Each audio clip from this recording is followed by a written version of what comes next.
So welcome everyone, and thank you for joining this special session of the Local Champions program, which we decided to open to the public.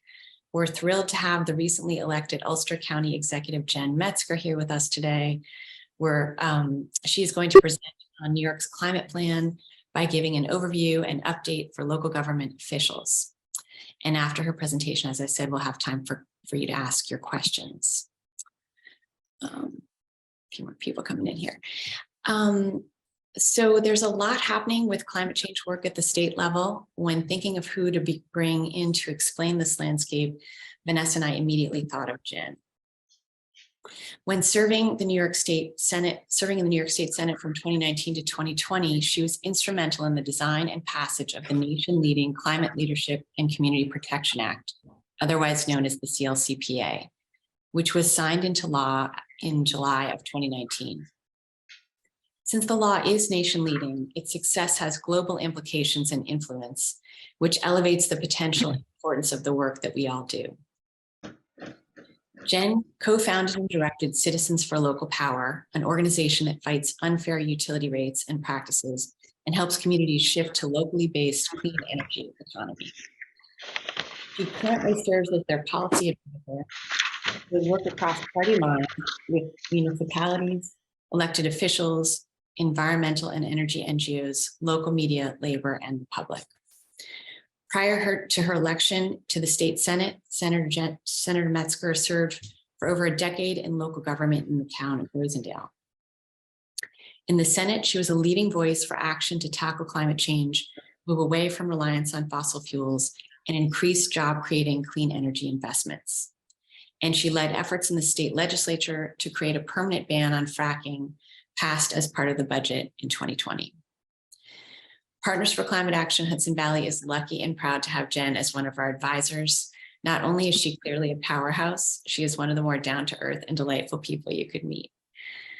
Jen is going to give us an update on the process happening with the CLCPA and its scoping plan, talk about the relationship between the recently passed Environmental Bond Act and the CLCPA, and local actions that towns can consider. She'll also talk about the Inflation Reduction Act and new resources that will be available to our communities, residents, and businesses. But first, our local champion from Shawangum, Joanne Warren, will give a land acknowledgement. So please go ahead, Joanne, if you can hear me. Yep, I can. Okay, good. I acknowledge the Lenape tribe from the town of Shawangum, which means smoky air. Their settlement was shaped by waterways, which the Lenape used for travel, fishing, and trade routes. Also, the land by the river was lined with what they called corn planted ground. The ridge, which they called the Great Wall, was bountiful berries and hunting. They traded their land for trinkets such as blankets, kettles, and a few guns. And that's about all I have. I had a hard time finding anything. That's great. Thank you so much, Joanne. Okay, great. So now I'll hand it over to Jen. We'll have time for questions, as I said, after her presentation. But please hold them until then. And if you could make a note of them rather than putting them in the chat, we'd appreciate that. So Jen, please take it away. Great. Thanks so much, Paige. And I want to thank Vanessa and Partners for Climate Action Hudson Valley for hosting this workshop today, and for all of you for being here. It's great to be here with, well, I see a lot of activists, advocates, and local elected climate leaders in our region. As Paige mentioned, I served in local government for a number of years before heading into the state Senate. And, I'm well kind of aware of the challenges you face, and also the opportunities to really lead on climate. When I was on the town board in Rosendale, I led all of the town's initiatives on climate and energy, from like EV infrastructure to sourcing the town's power from renewable, local hydro facility actually, to converting our streetlights to LEDs and other actions. And I'm, happy to talk about, even like those local level projects with you, in the discussion.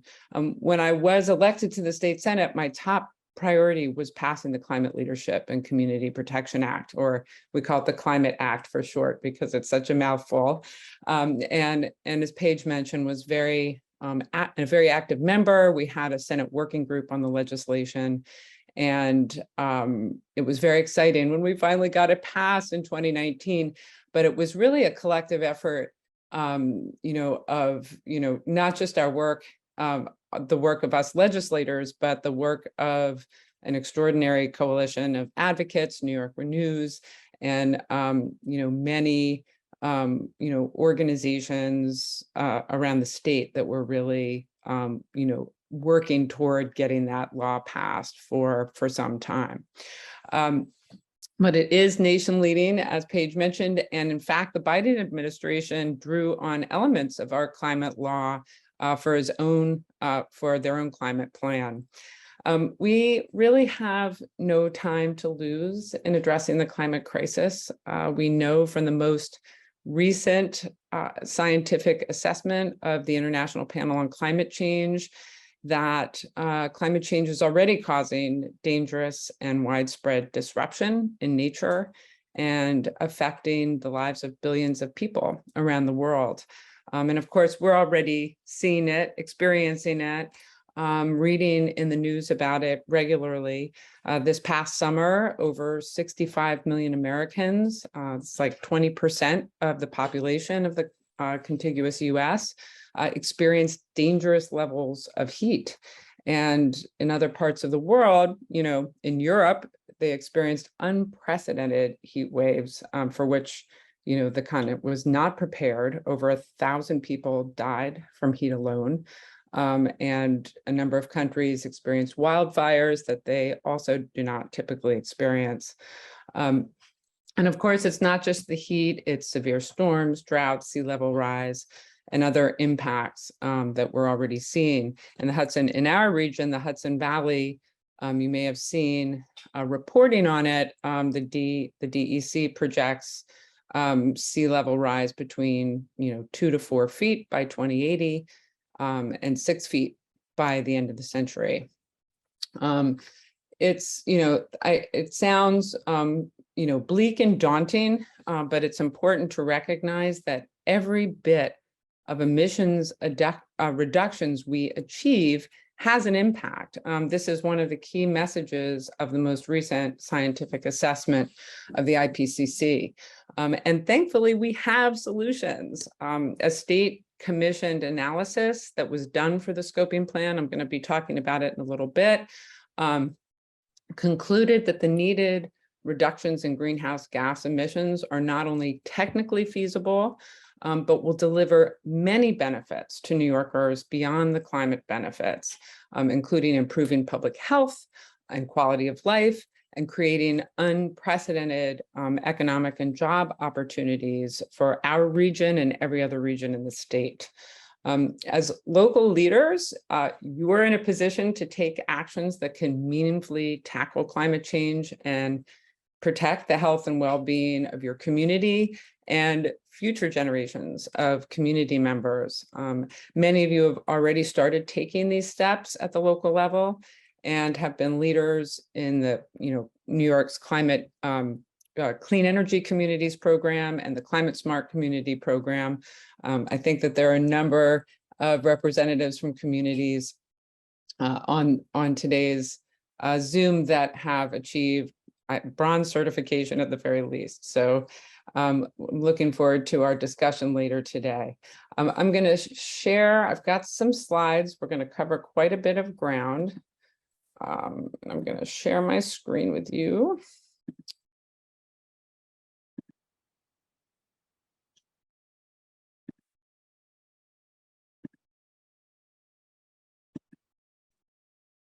All right.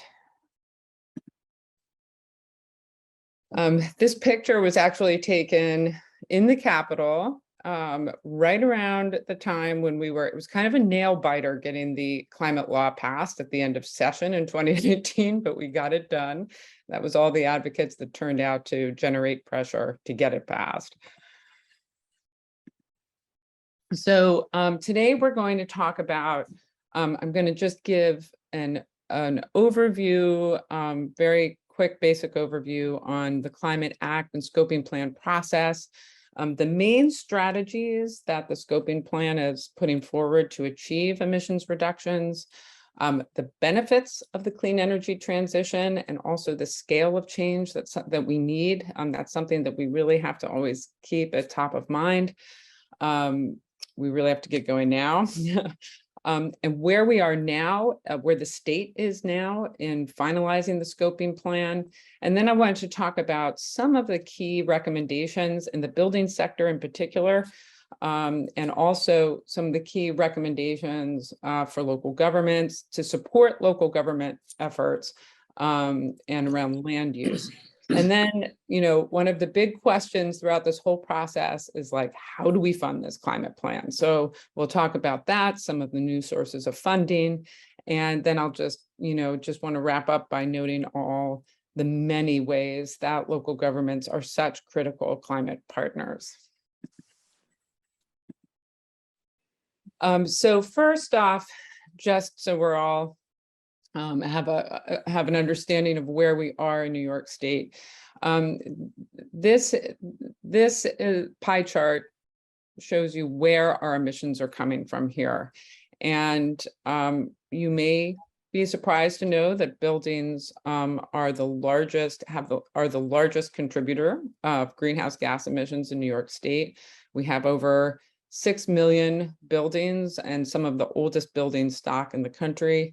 And a lot of those emissions comes from the on-site combustion of fossil fuels in our buildings for heating and hot water and other appliances.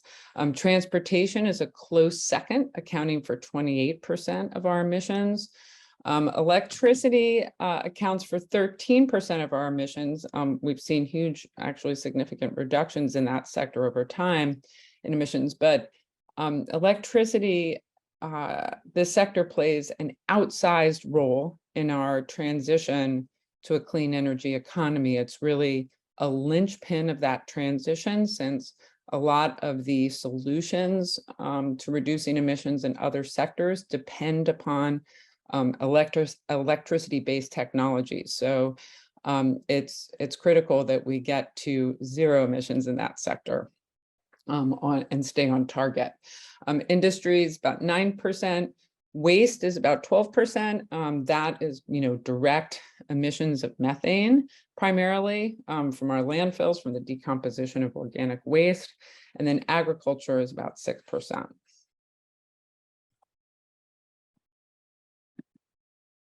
So the Climate Act, I'm missing, sorry, going back a slide. So the Climate Leadership and Community Protection Act set the most ambitious goals nationwide, as was mentioned. We have to reduce our greenhouse gas emissions by 40% by 2030 below 1990 levels, and by 85% by 2050, with the goal of achieving net zero emissions by 2050. So that remaining 15%, what we need to be doing is sequestering those remaining emissions, preventing them from reaching the atmosphere in our natural and working lands. And again, we'll talk about this, but local governments play a critical role there. On the electricity front, we're required to generate 70% of our electricity from renewable resources by 2030 and achieve an entirely carbon-free electricity system by 2040. And critically and importantly, our law commits us to a just and equitable transition that doesn't leave anyone behind. It first of all requires that we prioritize disadvantaged communities, and we'll talk about how those are defined briefly in a bit. But these are low-income communities, communities of color who've disproportionately borne the burdens both of our current energy system and of the impacts of climate change. And the law requires that 35% of the benefits of clean energy investments by the state be dedicated to disadvantaged communities, with the goal of reaching 40%. So the climate law created a Climate Action Council to develop the scoping plan to meet the law's requirements. That council consists of 22 members. It's co-chaired by the head of the DEC and NYSERDA. 12 of the members are the heads of all the relevant state departments and agencies. And the remaining 10 were appointed members, primarily a mix of environmental and climate justice advocates, industry representatives, and scientists. The work of the Climate Action Council has been informed by various working groups, including 7 advisory panels that have specific expertise and experience in the various sectors of emissions, power generation, ag and forestry, etc. Its work has also been informed by the Climate Justice Working Group, which was required to be created under the climate law, consisting of representatives from environmental justice communities statewide, as well as various state agencies and departments. In addition to making direct contributions to the scoping plan, the Climate Justice Working Group has also been responsible for developing the criteria for identifying and mapping disadvantaged communities statewide. And I'll be showing you where they're the product of their work in a little bit. Another and finally last important working group that has been contributing to this process is the Just Transition Working Group, which is focused on advising on workforce development and training opportunities and mitigating the impacts on displaced workers in affected industries. So the scoping plan is critically important. It's establishing New York's pathway to reaching the Climate Act's emissions reduction and equity requirements, and its recommendations are going to be incorporated into the state energy plan. The recommendations are going to shape state legislation, regulatory decision-making, and budget-making for years to come. The scoping plan is required to be updated every 5 years. So this just gives you a sense of the timeline of the whole process. I wanted to just visually show there are really kind of 2 timelines here. There's the timeline of the Climate Action Council that has been developing the scoping plan. It started its work in March 2020. There was a 7-month public comment process on the draft plan. Over 35,000 comments were received. And right now we are, the Climate Action Council is in the process of finalizing the scoping plan based on public comment.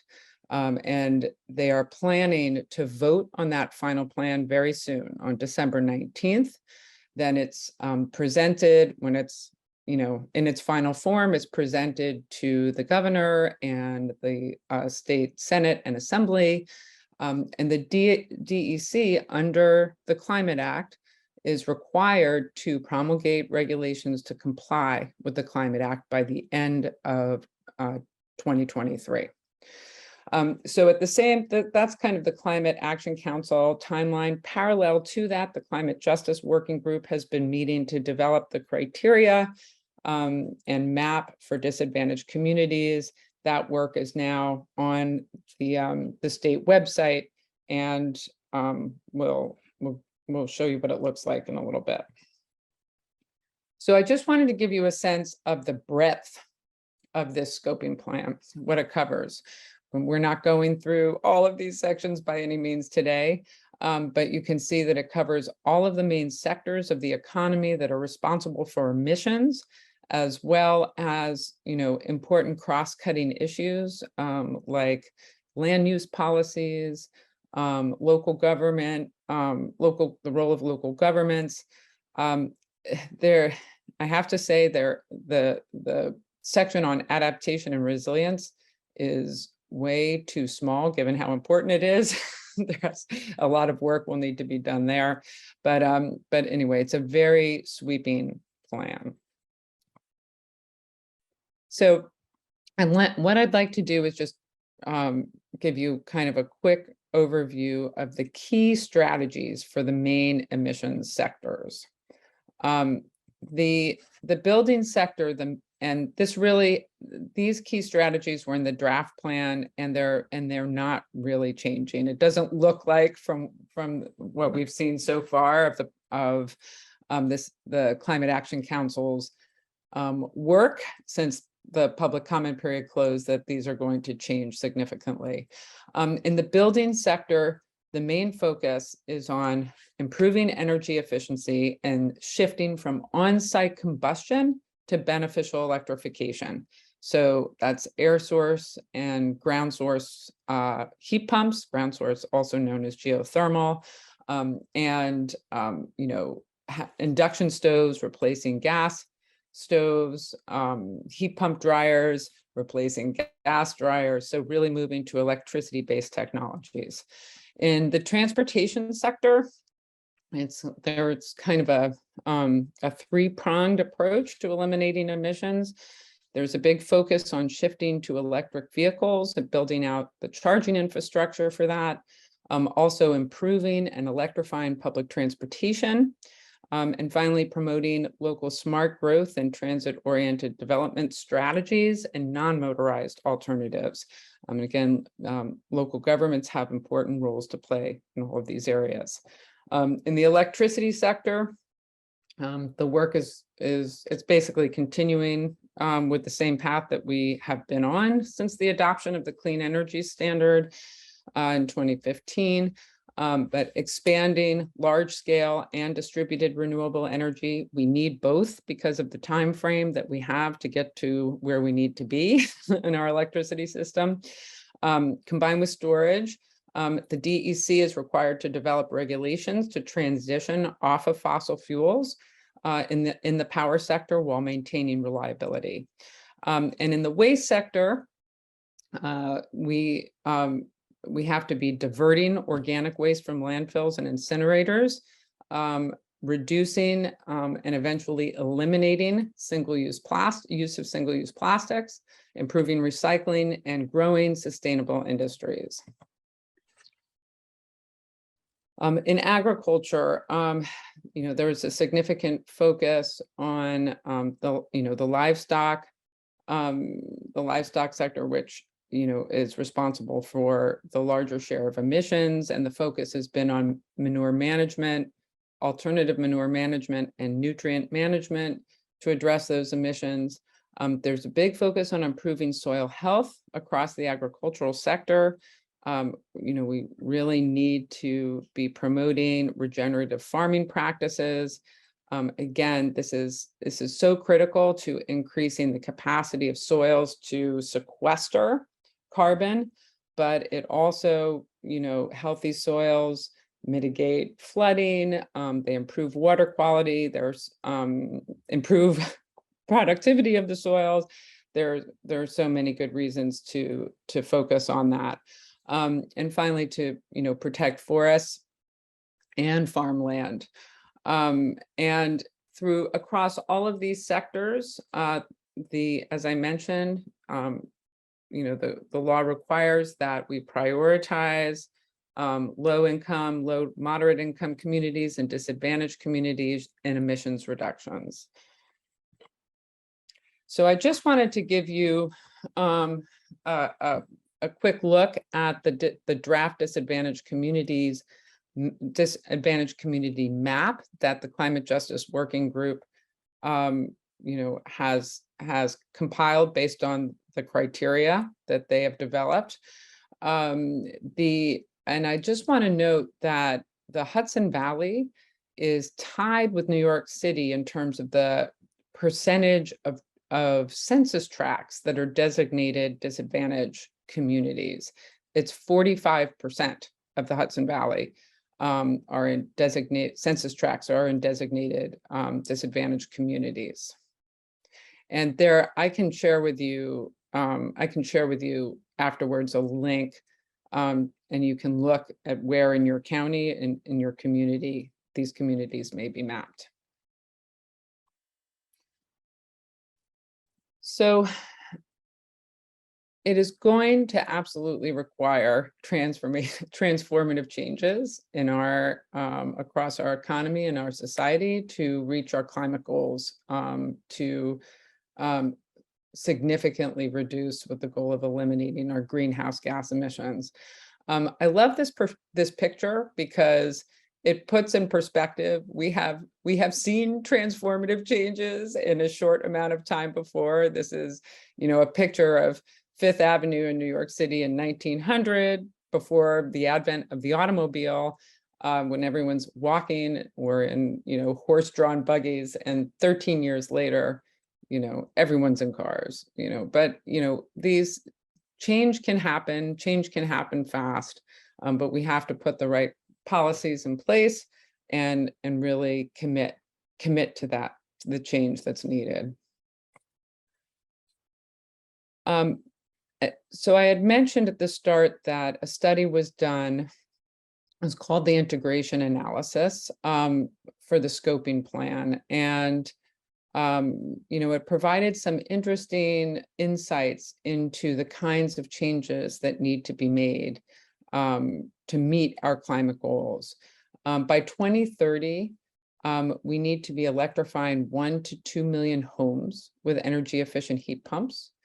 We need to be replacing 3 million gas-powered vehicles on the road with EVs, although it could also be expanding public transportation use or other modes of transport.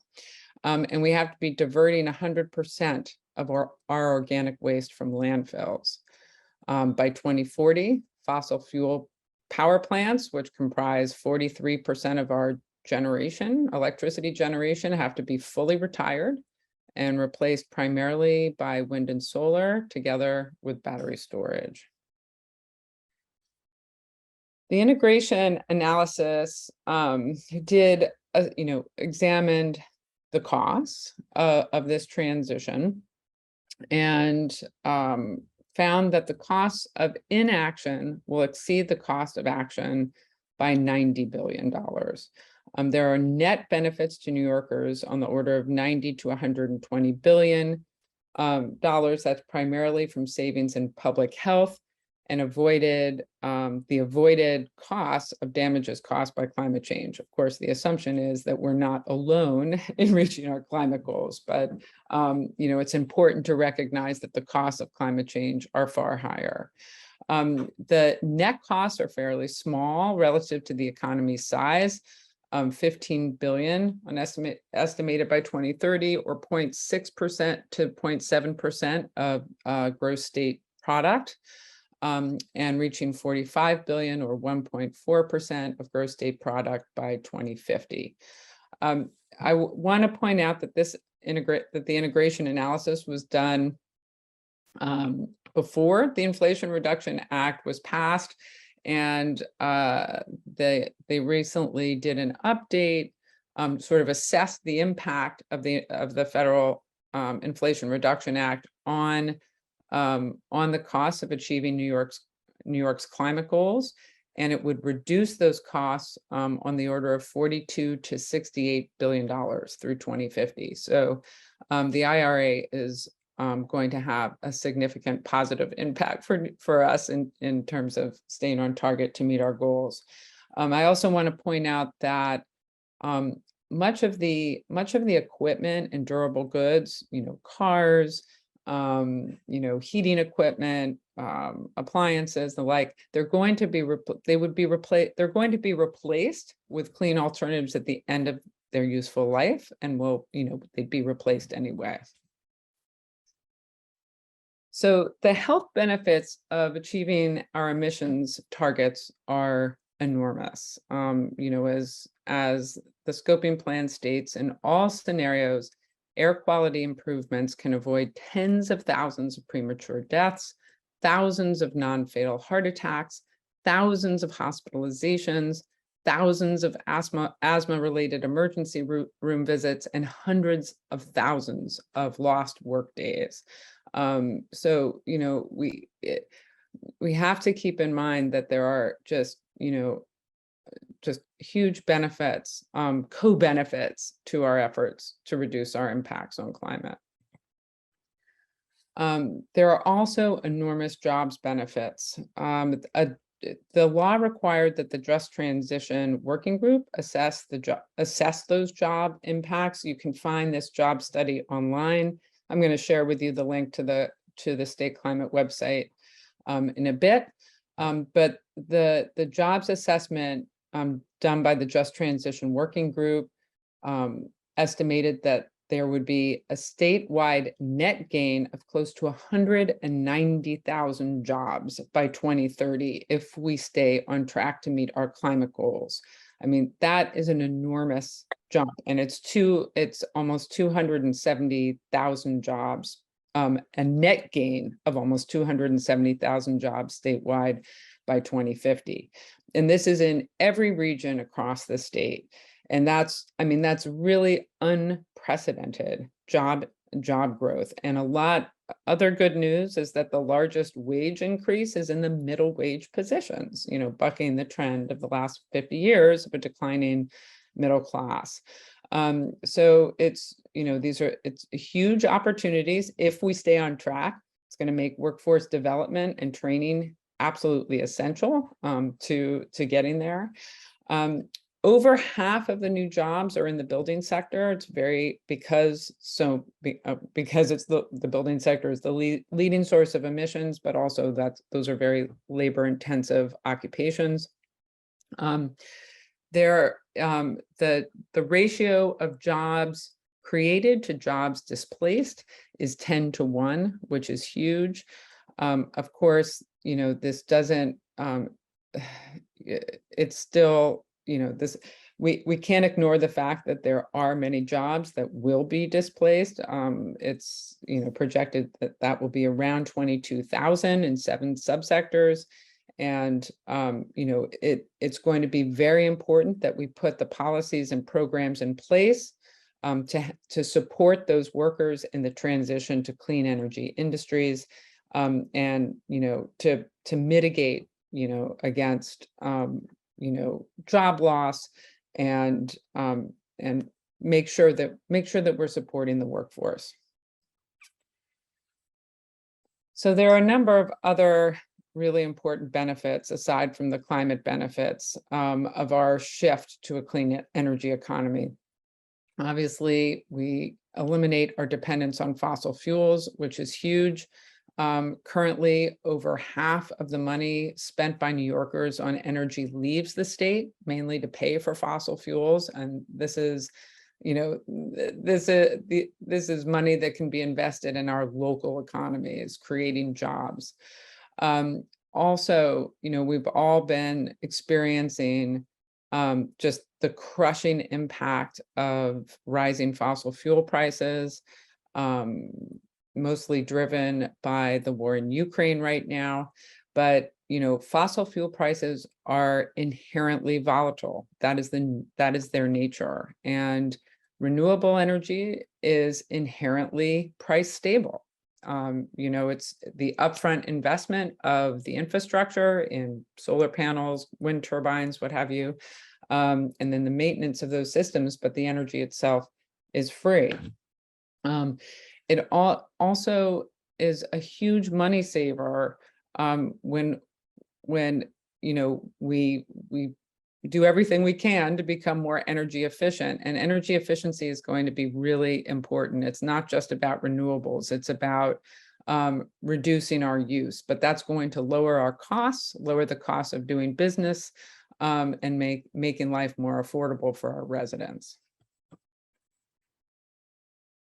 So now we are as I mentioned, we're now in the we're now at the point where the CAC is finalizing the scoping plan. And I just want to give you kind of an update of kind of highlights of what's being discussed in the change in terms of changes for the final plan. There's no redlined version of the draft plan available to the public yet, although CAC members have been, reviewing and assessing redline versions. We don't have access to that. So what we do have is, the CAC meetings. They've been meeting once to twice a month, discussing these changes. And I pulled out some that I think are particularly relevant for our local governments.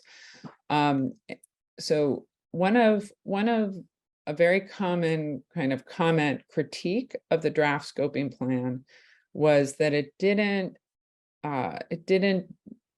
do a good enough job recognizing regional differences across New York State. And there are significant regional differences, upstate, downstate differences in terms of weather, in terms of the character of the building stock, in terms of, the potential impacts of the plan. Upstate and rural communities, people are far more dependent on cars, for instance. There are many communities that have no public transportation at all. So it's very important that these regional differences are taken into account, because the solutions are not going to be the same across the state. And we want to make sure that no communities are inadvertently disproportionately impacted by neglect of those regional differences.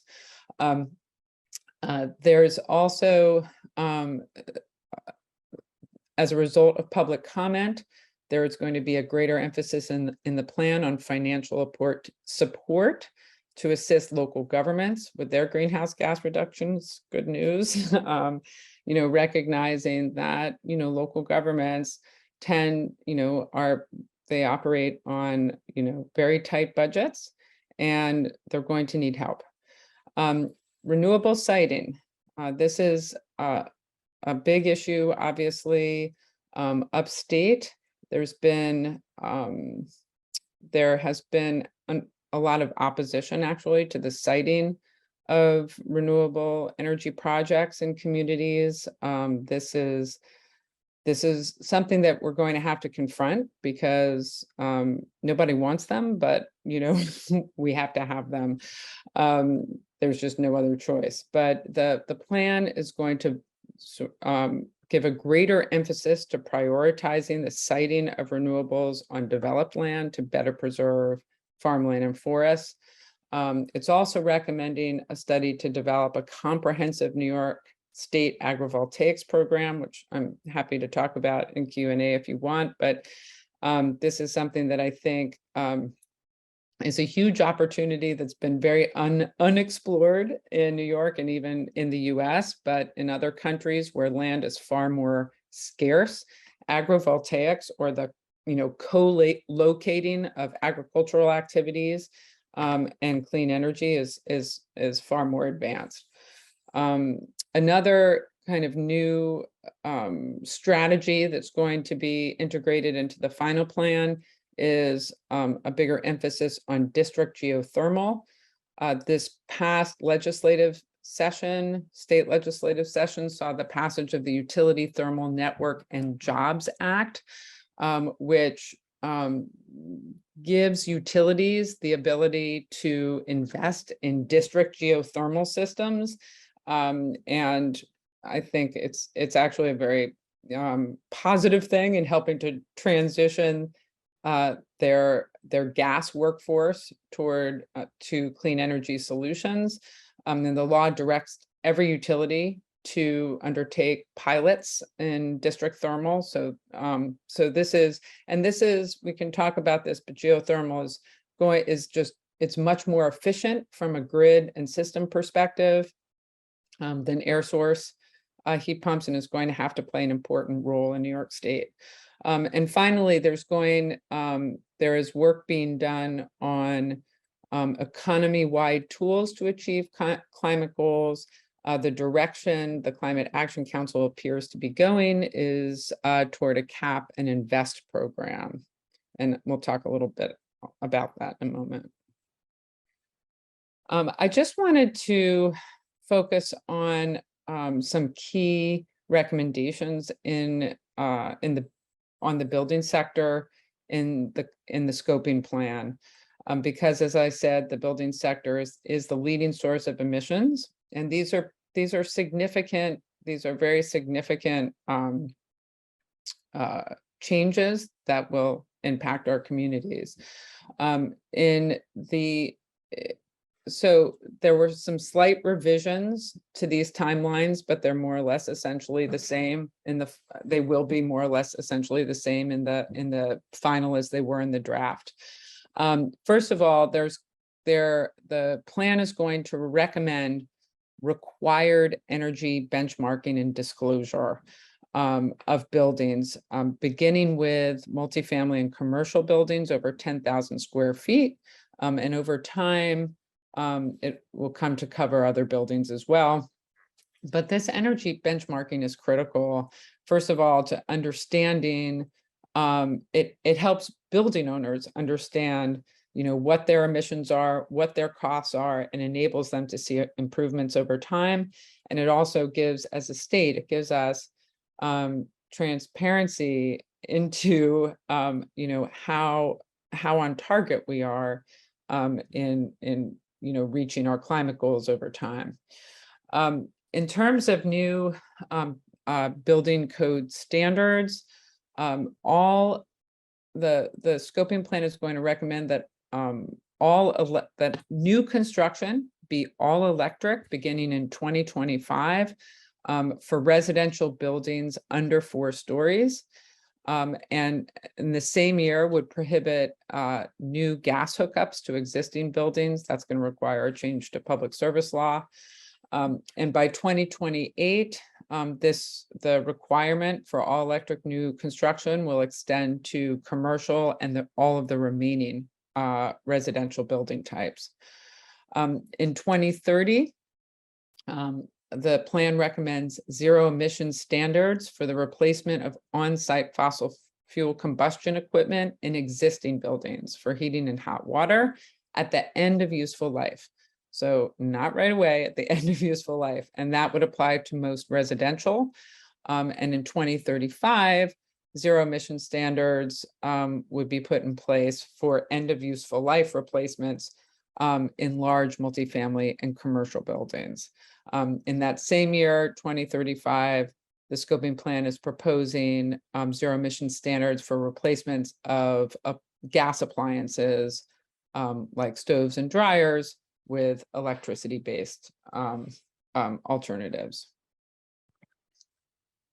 So the scoping plan also makes a number of recommendations to support local government efforts.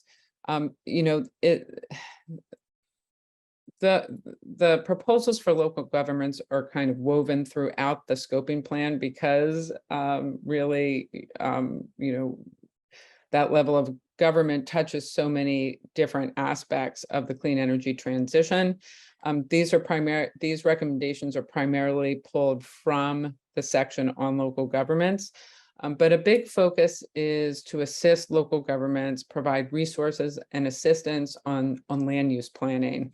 So smart growth to support smart growth and transit-oriented development strategies, expanding local capacity and land use planning resources to protect natural, agricultural, and forested lands, increasing funding for forest management and protection. And by the way, the Inflation Reduction Act also includes significant funds for forest management as well.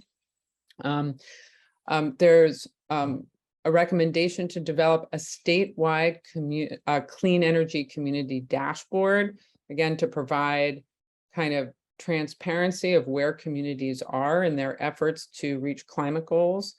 There's a recommendation to develop a clean energy development mapping tool to help localities proactively plan and site renewables, as well as providing more resources to help you streamline permitting and zoning. So that's kind of the land use planning recommendations. There are also recommendations to explore ways to reduce interconnection costs for municipally owned renewable projects. I mean, that's very important. I know of a number of communities that want to site solar on their cap landfills, for instance, but the interconnection costs are just prohibitive for them. There's also recommendations to increase financial support for municipal fleet electrification, And on the code enforcement side, provide additional state funding for enforcement and for energy code credentialing. And that energy code enforcement is going to be critical to reaching our building targets. So a big question that many people have been asking, anyone who's read the draft scoping plan, because throughout it says, and we need to increase funding for this, we need to increase funding for that. How is this going to be paid for? I want to just touch on a few new resources that both the recently passed Environmental Bond Act, as well as important pieces of federal legislation that have been passed, and then just talk briefly about the Cap and Invest program. And we can talk in the Q&A about other possible sources of revenue to pay for this plan that are being proposed by New York Renews and others. So it was very thrilling on election day to see New Yorkers approve overwhelmingly, I think it was by something like 2-1, a $4.2 billion Environmental Bond Act. It was named the Clean Water, Clean Air, and Green Jobs Bond Act. Over a third of the funding in the Bond Act is going to be devoted to climate mitigation efforts, including $500 million for zero-emission school buses and infrastructure, $400 million for green building projects, and public schools and SUNY buildings are included among them, are eligible for that funding. $200 million to reduce and eliminate air and water pollution in disadvantaged communities. There's also a minimum of $1.1 billion that will be made available for floodplain restoration and reducing flood risk, including the purchase of properties in floodplains. There's $650 million will be made available for open space land conservation, including farmland, as well as recreation, parks and recreation. $650 million dollars of the Bond Act is going to be dedicated to water quality improvements and resilient infrastructure, and all of the $4.2 billion, 35 to 40% of those funds are to benefit disadvantaged communities. A lot of these funds, some of these funds are going to go through existing programs, like the the existing water quality improvement programs of the DEC.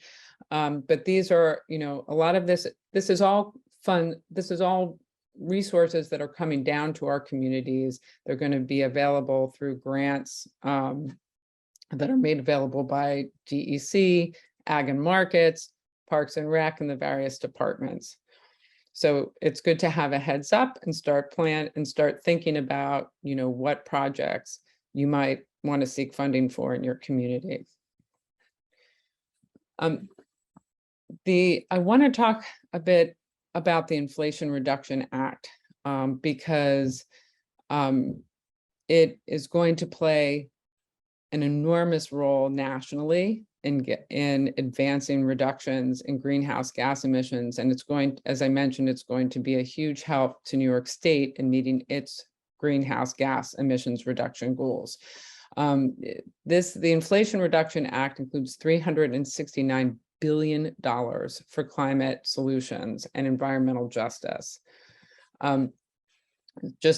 These are just some of the highlights for residents. The act is going to provide up to $14,000 per household for energy improvements and electrification, and it's it's meant to be it's meant for low, moderate, middle income households. It's going to cover 100% of the costs for low income households and 50% of the costs for moderate income households. There's also going to be a new 30% tax credit for residential energy efficiency and electrification for all households, regardless of income. For electric vehicles, it's going to be tax credits, but eventually it's going to become a point of sale discount in 2024. But for electric vehicles, it includes $7,500 in incentives for a new EV, up to $4,000 in incentives for a used EV, which is extremely important. Most people don't buy new cars, can't afford them, and a 30% credit for home EV chargers in low-income and rural communities. It's been projected by Rewiring America that with the installation of heat pumps, EVs, rooftop solar, the average household could save $1,800 a year in energy costs. The Infrastructure Investment and Jobs Act, this was passed a year ago, but it also includes significant climate and clean energy related funding, including $73 billion for grid modernization, $15 billion for lead pipe remediation in schools, $5 billion for clean school buses, $7.5 billion for EV charging. New York's share of that is $175 million. And a plan was actually recently submitted by NYSERDA, for the focus of that is high-speed charging on interstates. So the plan has been submitted by NYSERDA to the Federal Department of Transportation, and I can share a link with you if you're interested in seeing where that infrastructure will be. Also, the Infrastructure Investment and Jobs Act also includes $3.5 billion in energy efficiency for low-income households and $47 billion for climate resilience.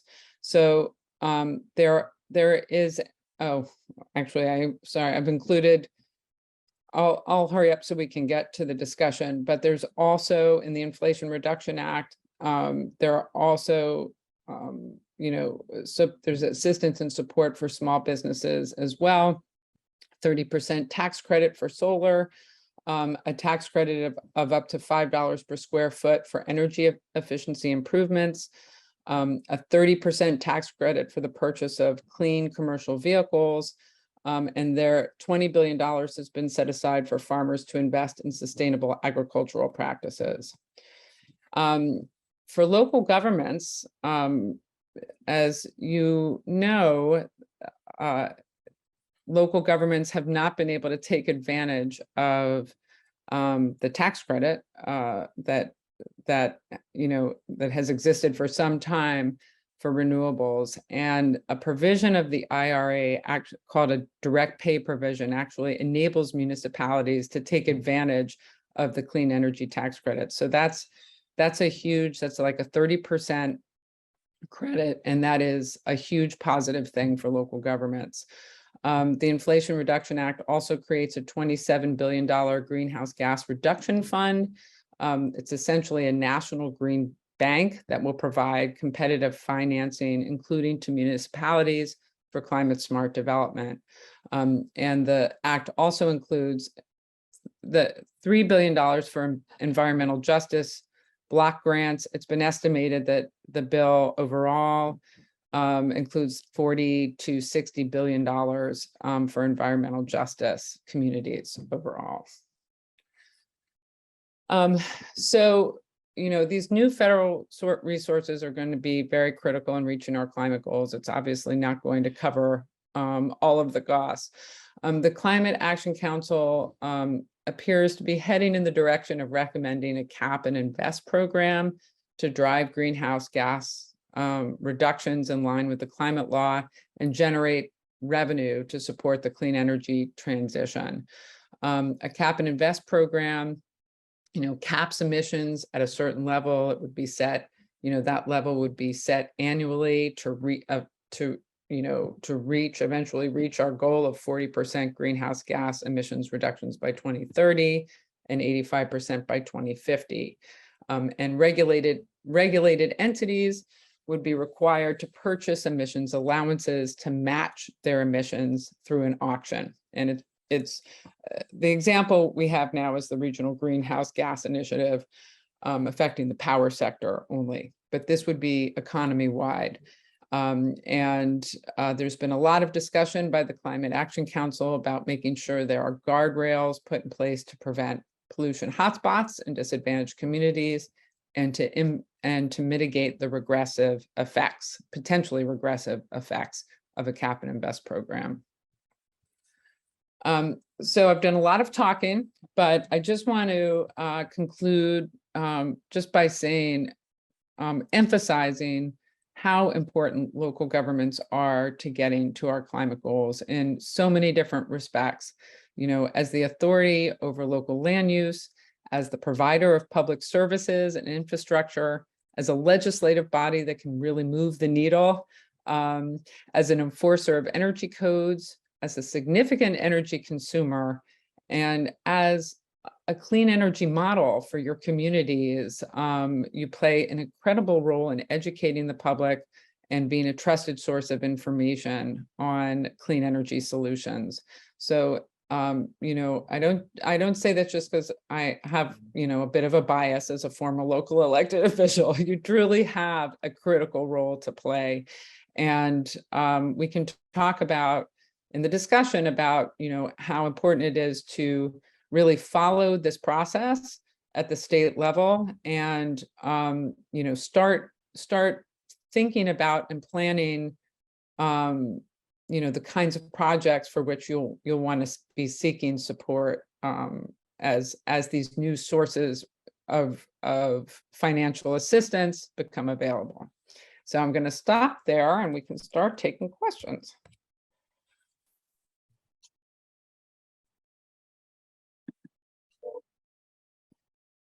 Thank you so much, Jen. We are so grateful for those crucial updates. Really, really appreciate that.